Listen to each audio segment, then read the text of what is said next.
Hello everyone, this is Zainab and I welcome to my channel Zain English World. जैसे कि आपने देख ही लिया होगा कि आज हम बात करने वाले हैं बेसिक इंग्लिश की। बात ही क्या करेंगे, हम तो शुरू ही करने वाले हैं। स्पेशली ये वीडियो उन लोगों के लिए होने वाली है जो स्टार्टिंग से इंग्लिश सीखना चाहते हैं, जिनको प्रॉब्लम है लर्न करने में, बोलने में, लिखने में। और स्पेशली आज के टाइम में तो सभी के साथ ये प्रॉब्लम होती है कहीं ना कहीं, चाहे वो बिगिनर्स हो, किड्स हो, किसी के लिए भी प्रॉब्लम हो सकती है। तो आज की वीडियो स्पेशली उन्हीं लोगों के लिए। सबसे पहले हम देख लेंगे कि बेसिक इंग्लिश में बेसिक का मीनिंग क्या है। बेसिक का मतलब होता है रूट, जड़, किसी भी चीज की जड़। आप जाहिर से आप जानते होंगे एक बात कि अगर एक बिल्डिंग को बनाया जाए, अगर उसकी नींव, उसका बेस अच्छा ना हो तो बिल्डिंग मजबूत नहीं होती है। इसी तरह इंग्लिश लैंग्वेज के साथ भी है। अगर आपकी बेसिक होगी ही नहीं अच्छी तो आप कैसे एडवांस से सोच सकते हैं, आप कैसे आगे के लेवल्स को क्रॉस कर सकते हैं? ये तो इम्पॉसिबल है, सभी के साथ है। तो इसीलिए आपने देखा भी होगा जब हम स्कूल जाते हैं, अपने बच्चों को छोड़ने जाते हैं, छोटे बच्चे जो होते हैं, किड्स लेवल जो इंग्लिश होती है वो शुरुआत ही बेस जो उनका होता है मजबूत करने के लिए धीरे धीरे धीरे धीरे वो सीढ़ी चढ़ते हैं। तो इसीलिए पेशेंस रखते हुए आप इस वीडियो को देखिएगा और देखिए कि मैं आपको आगे क्या क्या बताने वाली हूँ। जिस तरीके से एक पेड़ जो होता है आपका, जो हरा भरा बड़ा अच्छा खूबसूरत दिखता है, लेकिन आपको पता है कि उसकी जड़ जो होती हैं वो कितनी नीचे जाती हैं मिट्टी के अंदर, सॉइल के अंदर। क्यों? अपनी नींव को मजबूत करने के लिए, ताकि कोई भी आंधी तूफान आए तो पेड़ को कोई प्रॉब्लम परेशानी ना हो, ना वो टूटे। समझ रहे हैं? जितनी जड़ मजबूत होगी उतना ऊपर का पेड़ भी मजबूत होगा, तना भी मजबूत होगा। सेम एज फॉर इंग्लिश के साथ भी है। जितना आपका बेस अच्छा होगा, इंग्लिश आपकी अपने आप ही उतनी बेहतर दिन ब दिन एडवांस होती चली जाएगी। बात करें हम इंग्लिश की। इंग्लिश क्या है?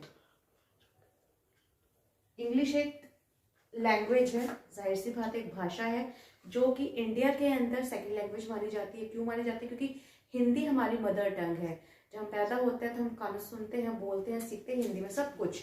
मेरी भी वही है, आपकी भी वही है जनरली। लेकिन जिन लोगों को प्रॉब्लम आती है, क्योंकि आज के टाइम में आपको पता है कि एजुकेशन का माहौल बहुत ज़्यादा चेंज हो चुका है। पेरेंट्स चाहते हैं कि उनके बच्चे हद से ज़्यादा अच्छे से अच्छी एजुकेशन प्राप्त कर सके, अच्छे से अच्छे पढ़ लिख सके। स्कूल हो, जॉब हो, ऑफिस हो, कहीं भी आप जा रहे हैं, डे टू डे लाइफ के अंदर इंग्लिश की वैल्यू डे बाय डे बढ़ती जा रही है।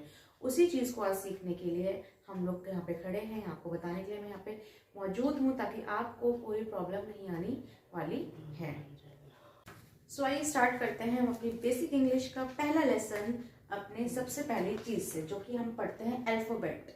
कोई भी किड जब स्कूल जाता है, उसकी जो प्री प्राइमरी में जो उसकी क्लास स्टार्ट होती है वो साउंड्स के ऊपर बेस्ड होती है। तो वो जो लेटर्स जो उसे मिलते हैं पढ़ने के लिए किसी भी लैंग्वेज के, वो उसके सबसे पहली सीढ़ी या स्टेप्स कह लीजिए, वो उसे उस हर्डल को पार करना होता है। यहाँ पे आई नो बहुत से लोगों को, बहुत से सभी लोगों को पता होगा कि इंग्लिश के अंदर अल्फाबेट होते हैं। कितने होते हैं ये आप सबको पता होगा कि A to Z होते हैं, 26 होते हैं अल्फाबेट। जब हम किसी लैंग्वेज की वर्णमाला की बात करें, यानी कि अल्फाबेट की बात करें, तो अल्फाबेट एक ही होता है। अल्फाबेट हमेशा एक ही होता है। कुछ लोग क्या करते हैं, गलती कर देते हैं कि वो ABCD इन सबको अल्फाबेट्स कहते हैं। नो, ये अल्फाबेट्स नहीं है। अल्फाबेट क्या है? अल्फाबेट होता है जब हम पूरा A to Z हम प्रोनाउंस करेंगे, पूरा स्टार्टिंग से एंड तक, उसको पूरे को मिला के जो एक माला बनती है उसे हम बोलते हैं अल्फाबेट। अल्फाबेट के अंदर जो हम पढ़ेंगे ABCDEFGH, वो सेपरेट सेपरेट जो है, इंडिविजुअल जो वो लेटर है, उसे हम लेटर्स बोलते हैं। तो ये तो बहुत ईजी है कि there are 26 letters in English alphabet, कोई बात नहीं। अब जो हम आगे का स्टेप बढ़े, स्टेप 1 पे आपको पता चल गया कि वो अल्फाबेट है। जो स्टेप 2 है वो बहुत इंपॉर्टेंट, बहुत मेन है, क्योंकि यहीं से हम लोगों के, जैसे हम हिंदी, अगर मैं हिंदी से बात लूँ, अगर मैं हिंदी को लेके चलूँ तो आपको शायद बहुत ईजी हो जाएगा समझना। हमने हिंदी में अनार से आम और क ख ग, यही हमने इस बेसिक में सीखा है। तो स्वर और व्यंजन दो चीजें पढ़ी थी। इसी तरह इंग्लिश के अंदर भी सेम चीजें हैं, स्वर और व्यंजन, but we call it in different name because it is English. हम बोलते हैं स्वर को बोलते हैं वॉल्स और व्यंजन को हम बोलते हैं कॉन्सोनेंट्स। स्वर को बोलते हैं वॉल्स और व्यंजन को बोलते हैं कॉन्सोनेंट्स। ठीक है?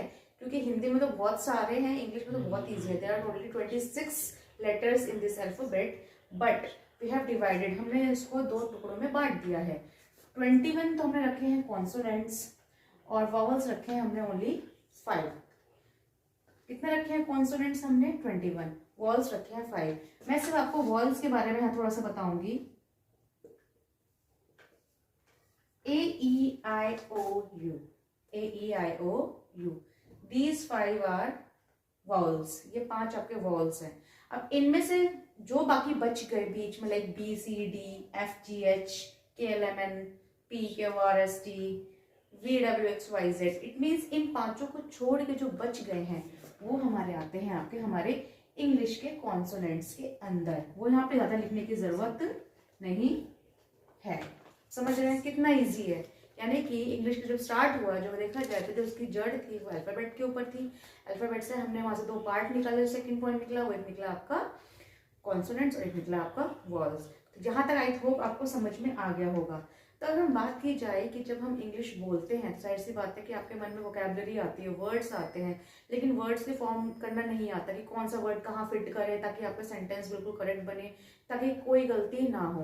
तो यहाँ पे आप देख सकते हैं, यहाँ पे मैंने एक छोटी सी इमेज बनाने की कोशिश की है। जैसे यहाँ पे लिखा है नंबर 1 पे लिखा है मैंने लेटर, सेकेंड वर्ड पे लिखा है आपका वर्ड, थर्ड पे लिखा है सेंटेंस, फोर्थ पे लिखा है आपका पैराग्राफ। इट मीन्स जब हम लेटर को जोड़ते हैं आपस में, अब मैं कुछ भी जोड़ दूं XYZ, तो क्या ये वर्ड है? Is this a word? नहीं, ये वर्ड नहीं है, ये कोई वर्ड नहीं है। जब हम एक प्रॉपर किसी भी लेटर को आपस में जोड़ते हैं तो उससे बनता है वर्ड, शब्द। ठीक है। उसके बाद जब हम उन शब्दों को जो कि एक सेंटेंस बनाने के लिए, ताकि वो उसको मीनिंग दे सकें, अर्थ दे सकें, उसका पूरा सेंस दे सके, अगर हम उस तरह के वर्ड्स को इकट्ठा करके रखेंगे तब जाके आपका बनता है सेंटेंस, जिसे हम बोलते हैं वाक्य। और उसके बाद क्या होता है, जब हम उससे आगे बढ़ते हैं, तो जाहिर सी बात है जब एक सेंटेंस आपका पूरा हो गया, now you have to speak up, आपको बोलना है, तो आपको तो डिफरेंट तरह के सेंटेंसेस जरूरत पड़ेगी ना। जब हम उन सेंटेंस को कंबाइन करते हैं, एक साथ लेकर आते हैं किसी भी चीज के अंदर, तो वो बनती है आपके लाइंस के अंदर, उसे बोलते हैं हम पैराग्राफ। आपको समझ में आया? इंग्लिश को सीखने के लिए जो चीजें यहाँ थी, उसके बाद ये वाले रूल फॉलो किया जाता है। पहले आपको लेटर सिखाया जाता है कि ABCD, वो आप सीख चुके हैं। Now you are on words. Words भी आप कब लिखते हैं? जब आपको स्पेलिंग बहुत अच्छे से आती है।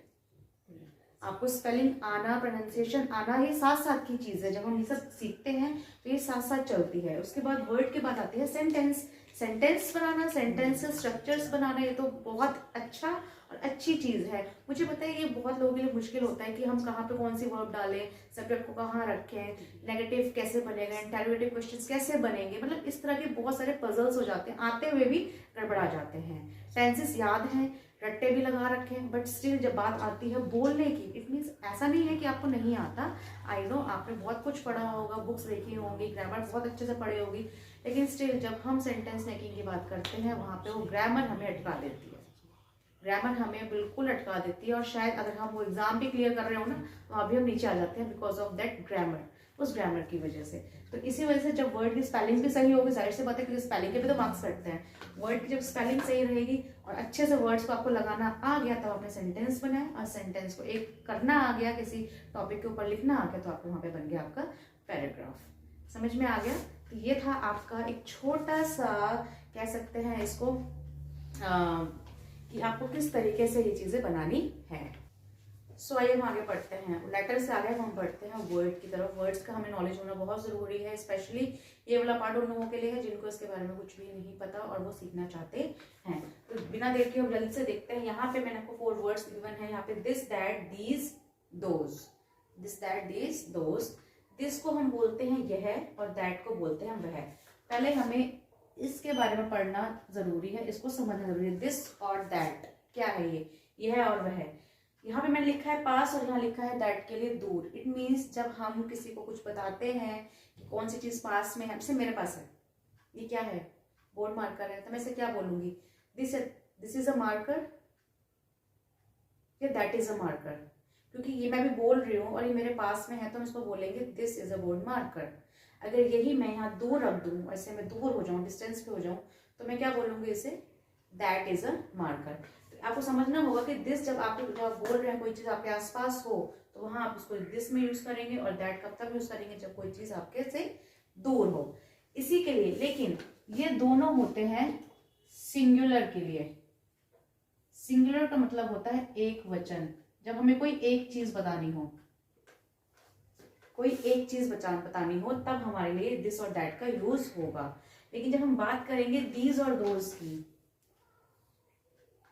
तो यहाँ पे एक से ज्यादा यानी कि बहुवचन, जब एक से ज्यादा, लाइक मेरे पास क्या है, 2 बोर्ड मार्कर्स हैं, तो मैं यहाँ पे क्या लिखूंगी, क्या बोलूंगी, sorry, this is a marker, क्योंकि नाउ आई हैव 2 ना, मेरे पास 2 हैं, तो मैं क्या बोलूंगी, दिस या दीज, मैं बोलूंगी दीज आर मार्कर्स, क्योंकि मेरे पास है। अगर यही दूर होते तो मैं इनको क्या बोलती, दोज आर मार्कर्स। बस यही है और कुछ भी नहीं है, इतना ही डिफरेंस है इसमें कि आपको ये पता होना चाहिए जब कोई चीज आपके पास हो तो आपको दिस का यूज करना है अगर वो सिंगुलर है, अगर वो ज्यादा है, एक से ज्यादा है, तो आपको यूज करना है दीज और दोज का।